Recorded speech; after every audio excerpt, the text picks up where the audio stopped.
Nos haremos un par de preguntas como introducción al libro a los Hebreos. La primera pregunta es, ¿cómo puede recaer un cristiano que ha sido santificado?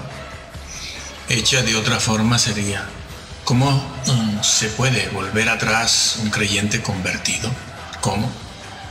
Y por último, ¿será que el adulterio es el pecado mencionado aquí, por el cual recaen ellos? Adulterio y fornicación, lugar común siempre para hablar del pecado, aunque hoy en día no se habla del pecado casi desde los púlpitos. Cuando se hace con una sonrisa de oreja a oreja. Aquellos a quienes escribió el apóstol Pablo no eran personas recién convertidas al Evangelio, no eran creyentes nuevos. No eran ignorantes de la doctrina básica, sino personas con muchos años en el Evangelio. Tantos, que Pablo les dice que con tanto tiempo en el Evangelio ya debían ser maestros. Sí, ya debían ser maestros. Solo unos versículos más abajo, en el capítulo 6, habla Pablo de los que recaen y recayeron. No importa a qué grupo se refiera, como ya vamos a ver. Pues bien, en el capítulo 10 y el versículo 29, Pablo se refiere a ellos como los que ya han sido santificados. Pablo dice textualmente, ¿cuánto mayor castigo recibirán los ateos? No. Los agnósticos, no. Los curas, no. Los islamistas, no dice eso el texto bíblico, sino que dice cuánto mayor castigo recibirán los que fueron santificados porque eran creyentes. Este término o expresión usado aquí por Pablo, santificados, es el mismo que usa en otras partes de sus epístolas y cartas para hablar de creyentes convertidos. Creyentes convertidos, esta es una doctrina que no se puede cambiar. Además, todo esto que está diciendo y dirá Pablo debe verse teniendo delante la advertencia permanente de Pablo, que siempre se refiere a la salvación de ellos a quienes escribe, en términos condicionales. Si permanecéis, si retenéis, sí. Así como también debe tenerse delante la exhortación permanente de Pablo a ellos a ser fieles, a perseverar, a no retroceder, a tener paciencia. No les pide que se conviertan, no los trata como a personas no convertidas, sino personas convertidas. Pablo los trata como santificados. Una persona es santificada en el momento en que se convierte y el Espíritu Santo viene entonces a morar en su ser. Desde ese momento es santo, llamado a perfeccionar su santidad, a ser cada vez más santo, porque esa es la voluntad de Dios primera. Los santificados son santos y solo se puede ser santo si se es convertido. No se puede cambiar esa doctrina. No importa cuántos grupos sean nombrados aquí o a los que se pueda o pudiera referir Pablo, eso no cambia la verdad eterna revelada por Pablo de que se puede caer. Esto es verdad tanto de aquellos que cayeron, creyentes que cayeron en el desierto cuando se rebelaron contra Moisés, faltándoles fe. Faltándoles confianza y fidelidad, que es otra cosa. Se parece, pero no es igual. Se usa el mismo vocablo, pero es confianza, es fidelidad. Como es verdad también, entonces, de los que en el tiempo de Pablo se volvían atrás, porque por la historia sabemos que sí, que hubieron quienes regresaron. ¿A dónde? Lo veremos ahora. Es posible recaer. También en el capítulo 10 y el versículo 32, Pablo se dirige a ellos como los que un día fueron iluminados.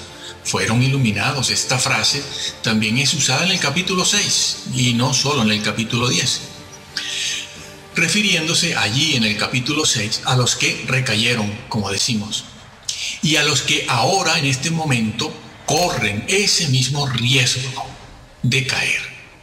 La expresión fueron iluminados significa tener conocimiento de la verdad y andar en ella, y alude sin duda a la conversión a la fe cristiana, cuyo momento culminante en aquella época, como debe serlo hoy, es el bautismo. Por cierto, que en muchas partes, en aquella época, en los 3, 4, 5 primeros siglos, la persona permanecía de 2 a 3 años en catecúmenos, en catequesis, antes de bautizarse.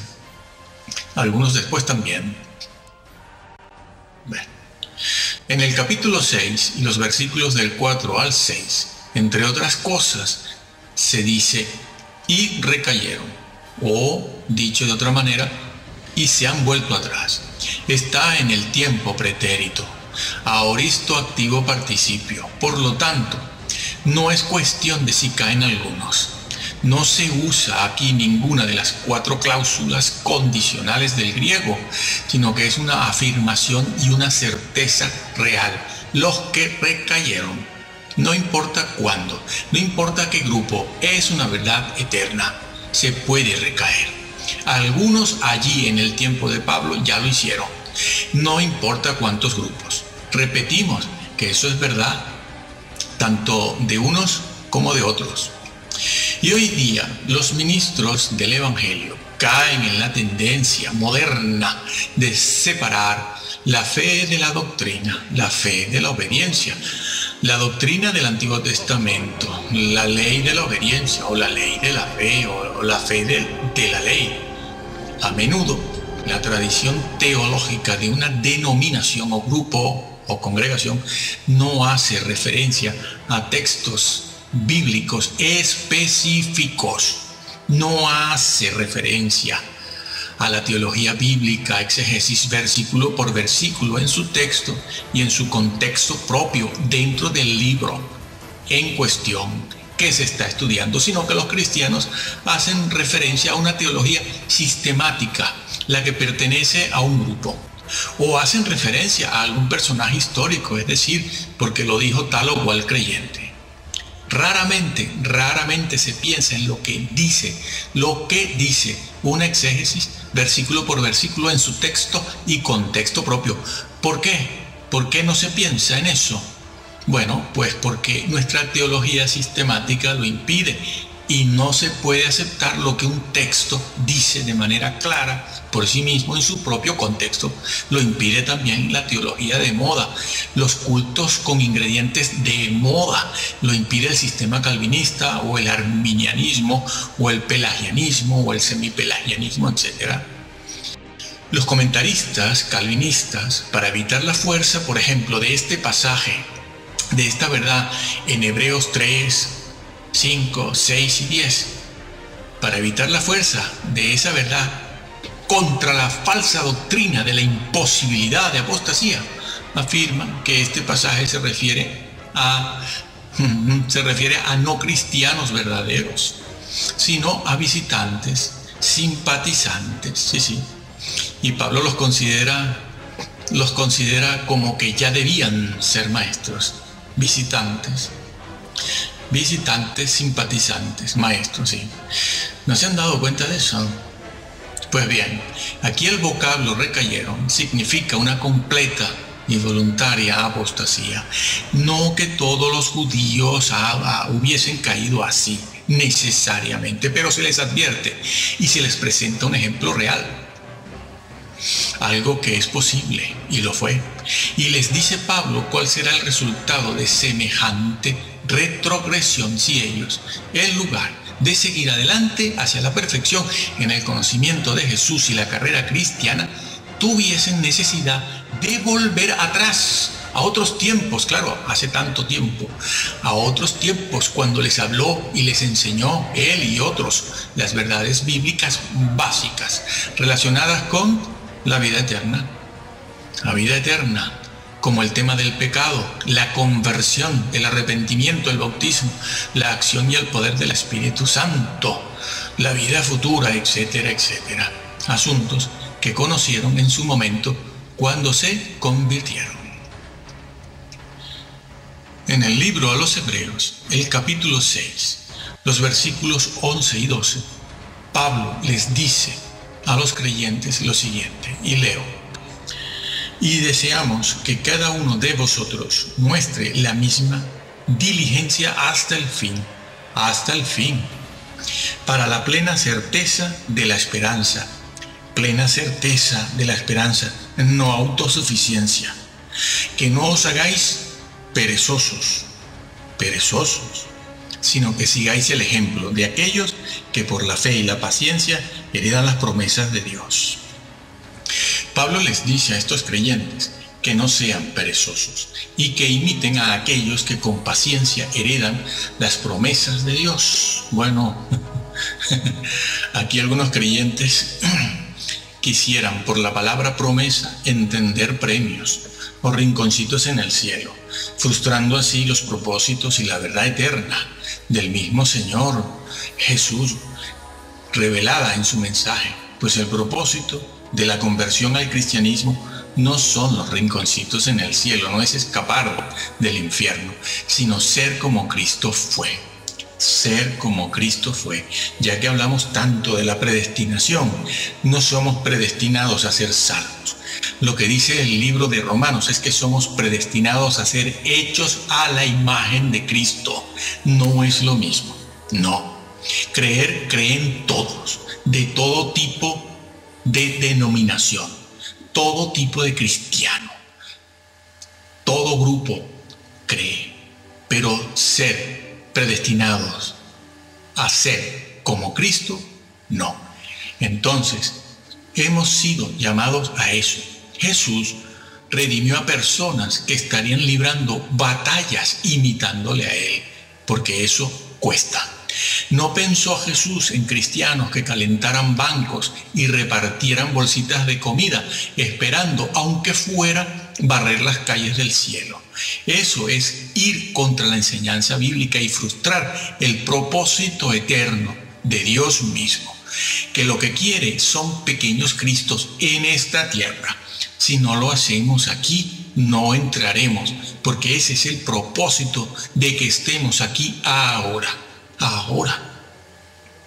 Además, en estos dos versículos leídos se pone en contraste el hecho de ser perezosos con la actitud y conducta opuesta, es decir, perezosos en contraste con la perseverancia en el crecimiento y en el conocimiento de la persona de Jesús, lo cual traerá un crecimiento espiritual constante necesario para alcanzar la salvación que hemos obtenido por fe, cosa que Pablo les está demandando a ellos, que no quiten sus ojos de Jesús. A quienes escribe su carta se los dice, les pide fidelidad. No, fe no. Creer, ellos ya creen. Les está pidiendo otra cosa. Pues bien, el vocablo griego usado aquí para perezosos es nothros, que puede traducirse al castellano por perezoso, pusilánime, torpe, indolente, flojo. En el hebreo, esta palabra se traduce por lento de corazón, entendiendo corazón como la persona misma.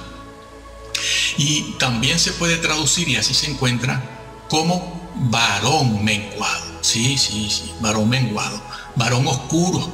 No, oscuro de piel, no se refiere a la piel, se refiere a un hombre de baja condición.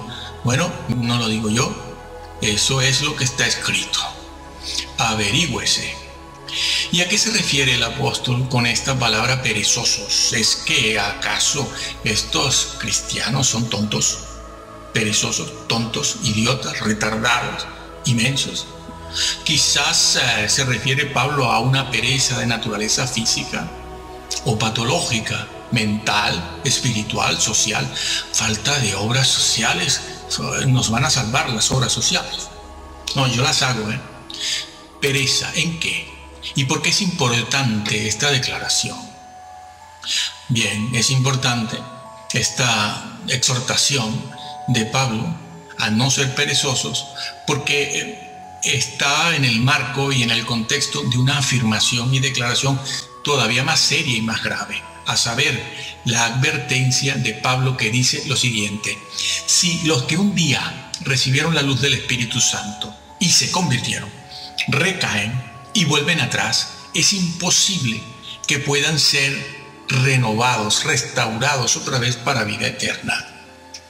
Esta advertencia de recaer es una fantasía, es una hipótesis, es un supuesto que jamás se podría realizar, porque tal cosa como recaer no puede suceder.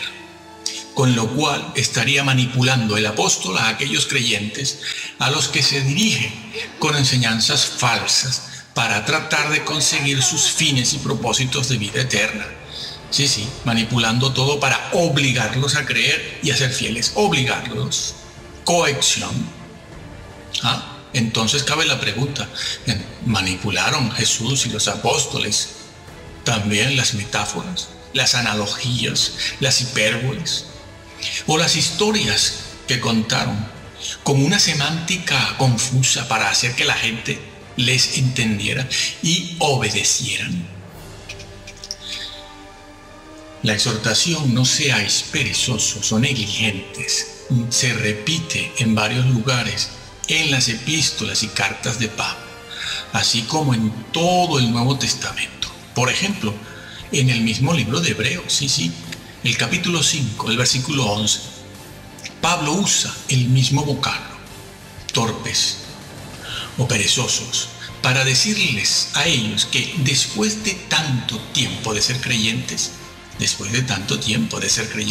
y por lo tanto, como consecuencia, debiendo ser ya maestros de la doctrina, maestros de la verdad, maestros de todo el consejo bíblico, sin embargo se habían hecho perezosos. Allí se los dice también: tardos para oír y aprender. Les dice Pablo que se han vuelto torpes, no quieren usar la mente. No se trata pues de una torpeza patológica o física, o porque hace mucho calor. Deberían ellos ser ya maestros de la verdad eterna, de la doctrina, que en este caso en particular, en el libro de Hebreos, se refiere a aquella doctrina que conoce y sabe bien todo lo relacionado con la persona y la obra del Hijo de Dios, Jesús, la persona y la obra del único y más grande ser que jamás existirá, Jesús, el humano perfecto ante el trono de Dios, el Rey de la creación, el verdadero Dios y verdadero hombre ante el cual todos en aquel día habremos de dar cuenta, porque todos necesitamos un mediador que medie por nosotros ante el Supremo Juez en aquel día. Y en aquel día no habrá Nefilim, ni festín Illuminati que valga, ni híbridos, ni personajes de las galaxias, ni nueva era, que puedan escapar de la condenación eterna si no se arrepienten en esta vida a tiempo y de verdad, y se someten al reinado de Cristo. Nadie quiere un rey, pero Cristo es un rey.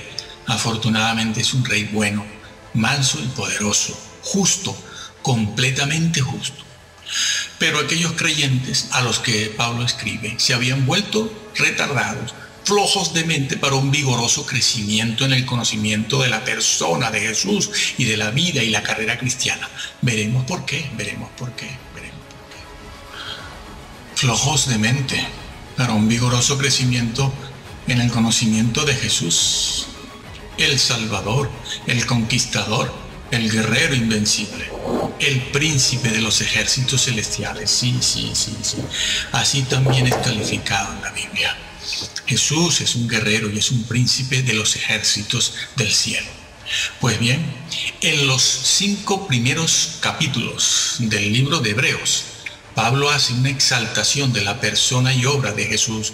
¿Por qué había que hacerla? Porque era necesario. Se estaban alejando del Señor, como vamos viendo. Eso hace una exaltación de la persona y la obra de Jesús frente al resto de los seres de la creación, porque muchos de aquellos creyentes corrían el riesgo de malinterpretar a Cristo y al cristianismo, Otros creyentes, entre ellos, corrían el peligro de poner al lado de Jesús a otros personajes que les ayudaran a obtener el tan deseado estado del bienestar, éxito y felicidad en la vida, y una vida espiritual superior, claro. Querían poner seres que les evitaran las persecuciones y el ultraje. Y otros creyentes, otros entre ellos, llegaron a extraviar la doctrina bíblica, creando un Cristo y una salvación según el parecer personal del líder de turno, como sucede justo en este mismo momento, y estaba profetizado que sería así aquí, ahora. Y nadie siente nunca que está cayendo en una herejía. Yo no he visto a nadie, yo tampoco me autoculpo, ni veo que nadie lo haga. Aquí todos vamos para el cielo. Pero es sobre este trasfondo que escribe Pablo. Y es por eso que una y otra vez el apóstol les explica quién es Jesús. Lo hace. ¿Quién es Jesús? Lo hace a lo largo de todo el libro de Hebreos. Les explica cuál es el origen de la persona de Jesús. Y en forma resumida, el apóstol llega a decir, entre otras cosas, que Jesús es la imagen misma de Dios. ¿Por qué les dice Pablo esto a ellos ahora? Porque había necesidad de decírselos. A ellos recordarles que en Jesús está todo. Él es la imagen de Dios. Jesús es el alfa y el omega, al principio y el fin, lo encierra todo. Y todo lo puede, ha sido puesto sobre toda potestad en el cielo y en la tierra. Él es la imagen, no. Él no es un arcángel. Los arcángeles no tienen deidad. Los arcángeles son seres creados, salidos de la mano de Dios, no del seno del Padre.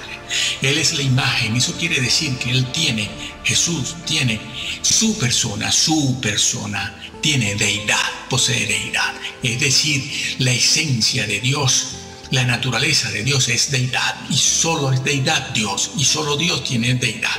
Y Jesús tenía esa deidad. Por lo tanto, por eso se ha dicho durante toda la historia y hoy en día que Jesús es Dios. No que sea el Padre, es el Hijo, pero tiene deidad. Por lo tanto, es igual al Padre. Cara a cara estaba con Él. En forma de Dios, existía en forma de Dios. Sí. Bueno, les dice y les recuerda, Jesús es la imagen misma de Dios. Y además les dice que ha sido entronizado sobre todos los seres de la creación, sean estos ángeles, arcángeles, querubines, serafines o héroes humanos. Por cierto, no existen dos tipos de arcángeles. Unos eternos, en este caso, según los adventistas, el arcángel Miguel, eterno, porque es el Hijo de Dios, y otros que no son eternos. Herejía. Eso es lo que no te va a dejar entrar, haber desvirtuado a la persona de Jesús. Pues bien, Pablo les explica cómo y por qué es que Jesucristo está por encima y es superior a Moisés y a toda la clase sacerdotal. Les enseña Pablo en los capítulos del 7 al 9 cómo desempeña Jesús su oficio de sumo sacerdote ante el trono celestial. Como hombre no. Jesús en el cielo como Dios no intercede. Dios no intercede. Quien intercede ante el trono de Dios es un hombre con H, ese hombre que se llama Jesús, el hombre perfecto, el hombre completamente santo, porque lo que necesitamos los hombres aquí en la tierra es que alguien, otro hombre perfecto, arriba ante el trono, interceda por nosotros. ¿No te lo han explicado? Bueno, también les describe Pablo el tabernáculo terrenal, construido por Moisés, comparándolo con el tabernáculo celestial. Sí, hay un tabernáculo celestial, no te lo han explicado tampoco. Existe el terrenal, el que existía cuando Moisés en el Antiguo Testamento, es una copia del que está en el cielo, del que está allí donde está Dios en su trono. Pues les explica Pablo esto, y luego les explica en el capítulo 9 cómo Jesús entró en el tabernáculo celestial, logrando así cumplir todo lo tipificado en el antiguo pacto, mostrando allí, en el trono celestial, al Padre sus marcas redentoras, como hombre, marcas redentoras en pies, manos y costado. Porque es que si no sabes esto, sabes muy poco de Jesús, muy poco, casi nada. Y por la historia se sabe que algunos de ellos estaban pensando en regresar al judaísmo. No que dejaran a Jesús, como nos gusta creer, que abandonaron a Jesús. No. No todos abandonan a Jesús para regresar al judaísmo, a la circuncisión, a las antiguas leyes sacerdotales, sino que al lado de Jesús querían poner a Moisés también. Eso también se hizo. Pues bien, ellos querían regresar otra vez. Siendo cristianos, querían regresar a Moisés. Muchos de ellos, no todos. Con lo cual estaban invalidando el sacrificio de Cristo. ¿Se entiende? Que no podía ser repetido. Pero quizás con ello, pensarían ellos, podían así evitar tanta persecución, sufrimiento y dolor, porque en aquella época los perseguidos eran los cristianos, no los judíos. Y si ellos habían hecho o hacían esto, recaían de nuevo. Otros creyentes pusieron elementos de la cultura, elementos de la sociedad y de las creencias religiosas de su tiempo al lado de Jesús, violentando con ello los dos primeros mandamientos de la ley de Dios, que dicen que no tendrás dioses ajenos cuando vengas a mí. Cuando vengas a mí, refiriéndose a todo aquello que puede ocupar el lugar de Dios cuando nos presentamos delante de Él en oración. Esos dos primeros mandamientos se piensa que se refieren a las imágenes o esculturas, y eso es idolatría. Pero esos dos mandamientos dicen que no te harás imágenes, ni vendrás con diosesillos delante de mí. Cuando vengas a mí en oración, cuando te presentes, cuando estés conmigo.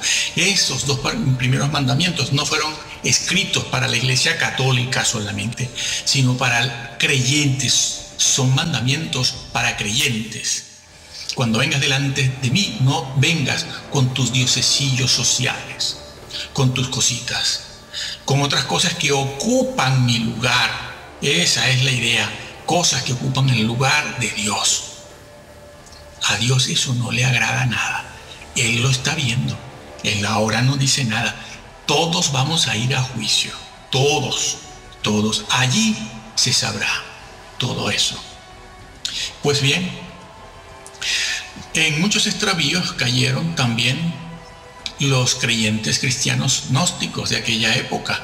Les parecía que Jesús no era suficiente y se asimilaron a las creencias y prácticas gnósticas para completar y complementar a Jesús. También cayó en extravío Marción el hereje, los arrianos, los docetistas, ebionistas, y en décadas más recientes, en los últimos 200 años, los ruselistas arrianos, otros que niegan la deidad de Cristo, un Dios de segunda. ¿Dónde está eso? El Dios solo puede ser de primera clase, de primer orden. No existen dioses de segunda clase. Un Dios que no es todopoderoso, dicen que es Jesús, entonces no es Dios. Porque Dios, por principio y por descripción y definición bíblicamente, es todopoderoso. Si no es todopoderoso, entonces no es Dios, era otra cosa.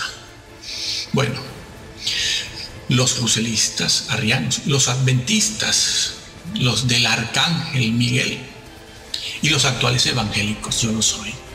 Hoy, creyentes de corte evangélico al lado de Jesús ponen, como hemos visto en la puerta de algunas iglesias, un póster o un afiche de Gandhi.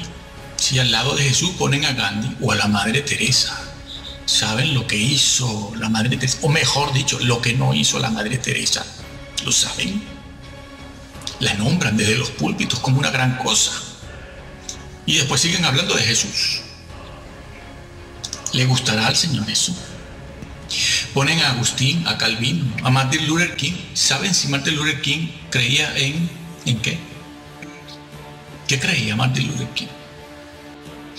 Yo no lo sé, ¿no? Averígualo. Ponen a Patton, ponen a Sócrates. Promueven prácticas de perfil psicológico, filosófico, oriental. Dan talleres, cursillos de prácticas hinduistas, como si el Hijo de Dios no fuera suficiente. No fuera suficiente para todo lo que implica la salvación y las batallas de la vida diaria. De la vida diaria. Los cristianos están aburridos. Nuestros hermanos del pasado no tuvieron tantas cosas. Pero hoy existe en el ambiente un extraño afán por lo nuevo, la novedad, el cambio. Todos quieren ver algo nuevo. Están aburridos de tanta ley, tanta Biblia, tanto rollo.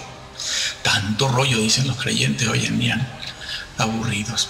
Existe mucha superficialidad doctrinal que no les permite entrar en las profundidades de Yahvé, porque cada semana falsos maestros o hermanos en la fe no llamados, no suficientemente preparados, les dicen que, bueno, la ley pasó de moda, el Antiguo Testamento casi ya no tiene valor, mejor lo quitamos, o como me han dicho a mí, Dios no puede ser conocido, porque Dios es muy grande e incomprensible.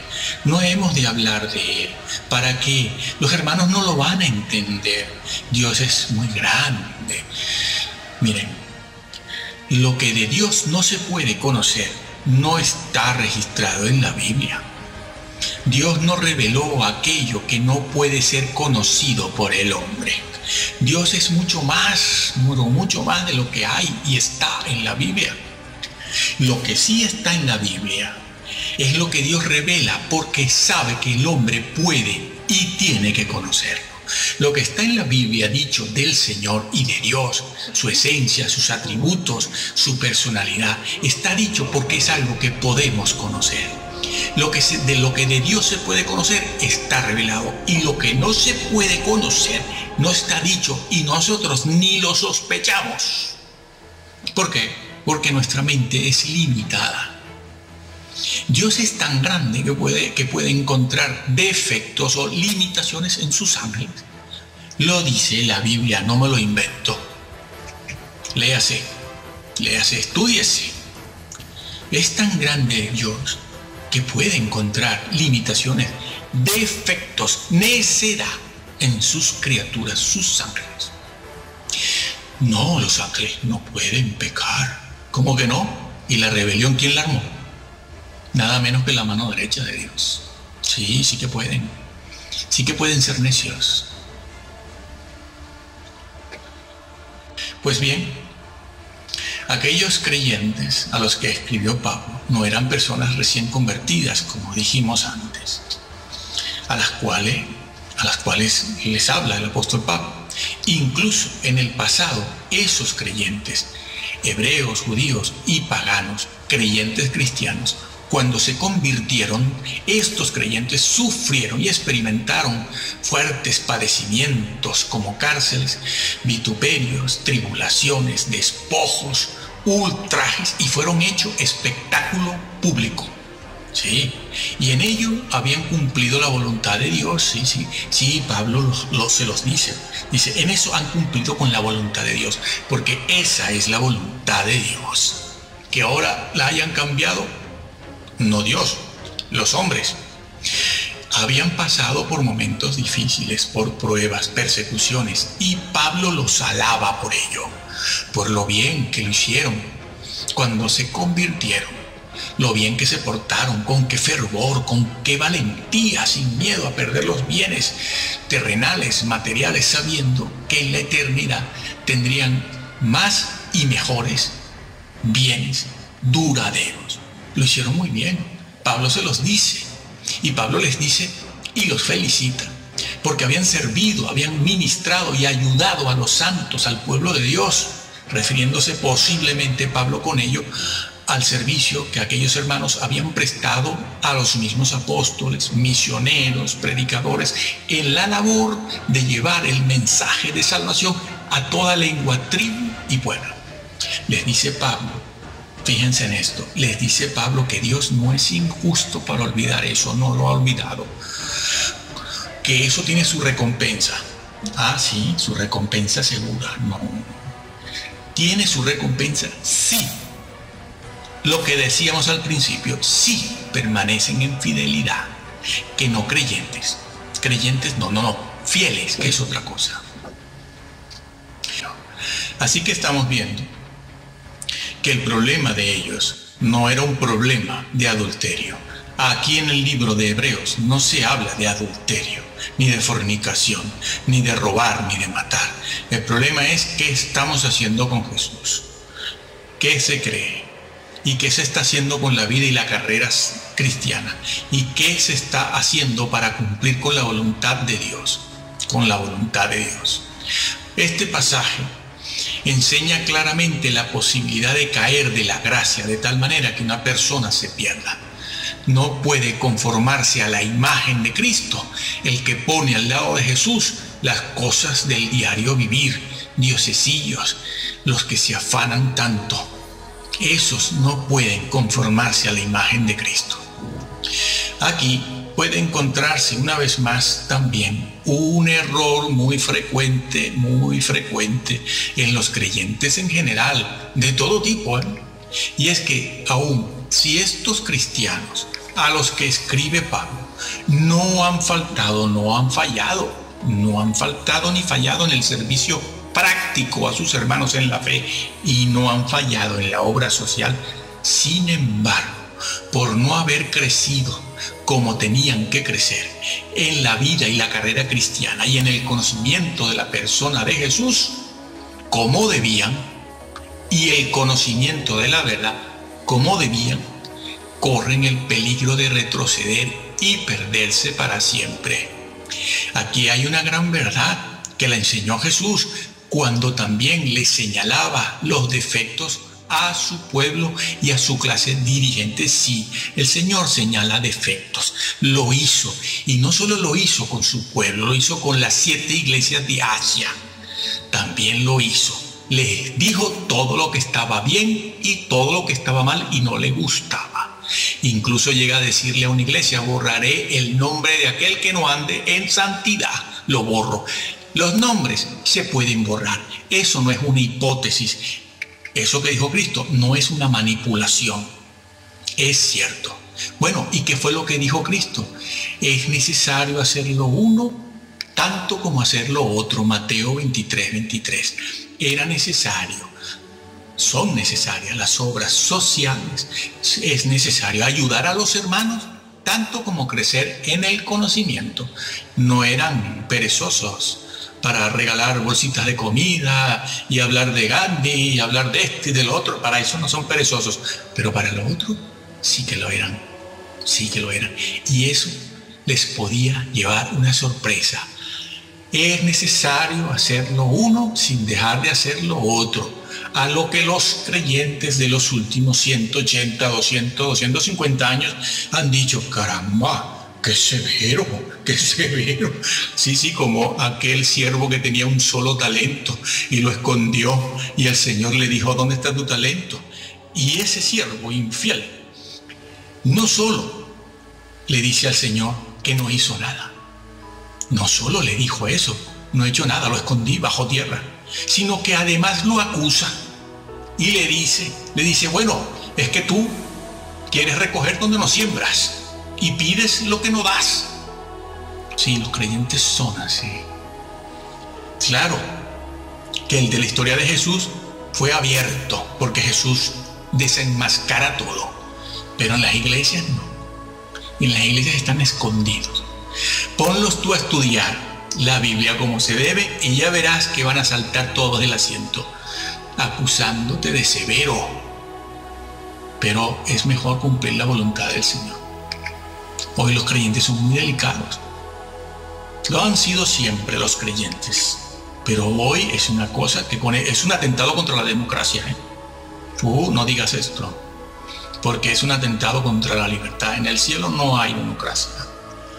Bien, luego, una vez que Pablo los exhorta a no ser perezosos, y con esto nosotros vamos terminando, los anima a ser diligentes, imitadores, y les pide fe y paciencia. En primer lugar, les dice y les recomienda que deben ser diligentes. La palabra diligencia aquí significa rapidez, velocidad. Sí. Velocidad, rápido. Sí. Se trata de una persona que anhela hacer algo rápido, que tiene rapidez en hacer algo. Siempre tiene esa actitud, esa conducta. Es hacer algo con fervor, con anhelo, un celo arduo por hacer algo, dedicarse a algo que tiene. Eso es lo que quiere decir Pablo, hacer algo.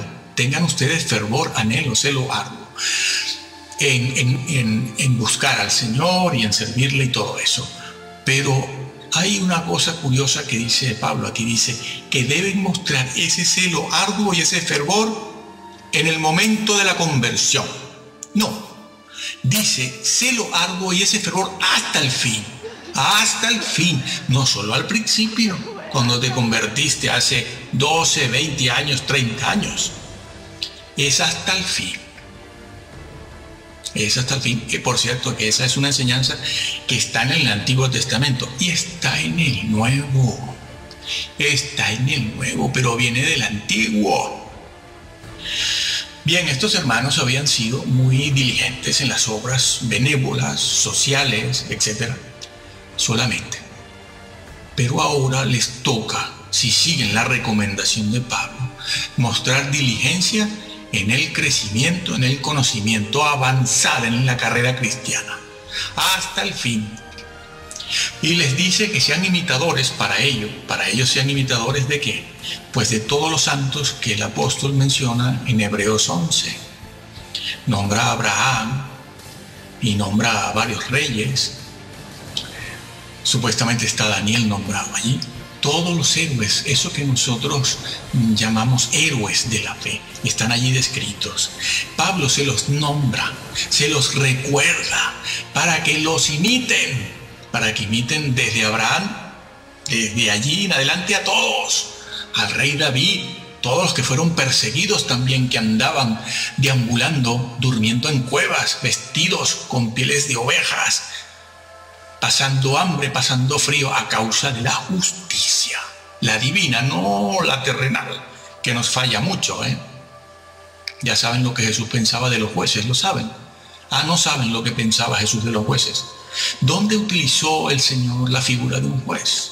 ¿Y para qué? Hombre, hubiera utilizado cualquier otra cosa. Pero en Lucas 18, hablando de la viuda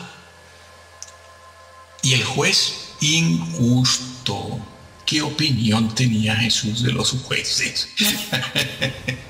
Bueno, y de aquellos jueces también que le juzgaron a él. El hombre es hombre. Maldito el hombre que confía en el hombre, dice la Biblia. Y maldito el hombre que detiene el juicio de Dios. ¿Lo sabías?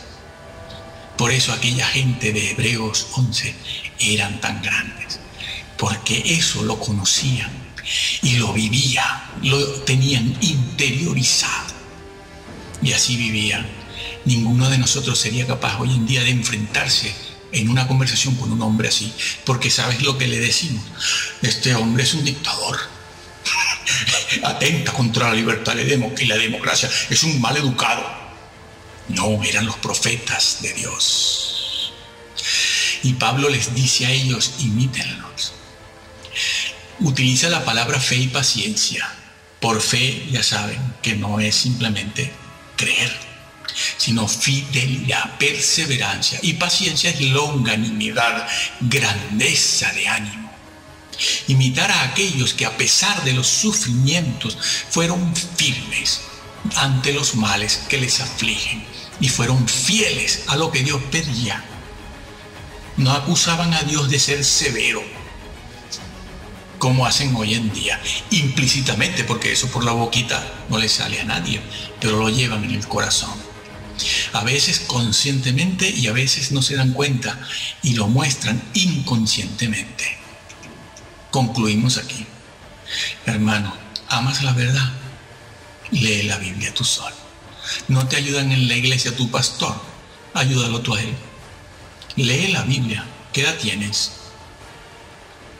No importa. Muchos hombres se han convertido con 50 y 60 años y han hecho carrera. Han hecho carrera. Tienes mucho que hacer, tengas la edad que tengas. Tengas la edad que tengas. Tienes mucho que aprender, que averiguar, que aprender de tu Señor para que le adores. Quien no conoce al Señor no lo puede adorar. ¿Qué adoras tú? Una figura. Tú adoras a la persona. Pero la persona has de conocerla y valorarla. En la medida en que conozcas y valores, en esa medida se da la adoración. La adoración en la Biblia, ¿sabes qué significa? Conciencia reflexiva. Donde no hay una conciencia reflexiva en cuanto a los atributos de Dios, no hay adoración. Habrán saltos. Habrán estas banderitas que sacan en la cancha olímpica. Las chicas, las muchachas, las mujeres, cuando salen a bailar entre un descanso y otro y mueven las banderitas y todo eso, eso lo están haciendo en las iglesias, con esas cintas de colores tan bonitas. Eso no es adoración. Ni siquiera llega a la altura de la alabanza. Porque quien no conoce al Señor no lo puede alabar. Estás alabando al Jesús de tu propia mente, de tus propios conceptos, según tu nivel intelectual. Algunos no tienen ningún nivel intelectual. ¿Por qué? Bueno, porque las cosas en la vida son así.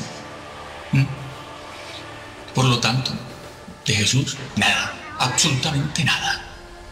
Pero ellos van a adorarlo. ¿Cómo? A saltar, a bailar, una bandera por aquí, otra por allá. Después el pastor, que necesita hacerse sentir, pues empieza a gritar o empieza a maldecir a otro ministro. Empieza a hablar de aquellos que atentan contra su poder y contra su ministerio. Pero es que el de allá hace lo mismo con él, ¿sabes? Y los creyentes de aquí están con este y los de allá están con el otro. Y es una pelea de perros, una pelea de gallos. Van con la cresta alzada y eso le encanta a la congregación. Esos dejan el dinero allí y el pastor lo sabe. Y el pastor se llega a creer su propia mentira. El obispo, el cura, el que sea. Pero tú lee la Biblia si te quieres salvar. Ama la verdad. Busca amarla. Hoy hay muchas ayudas para saber qué dice la Biblia.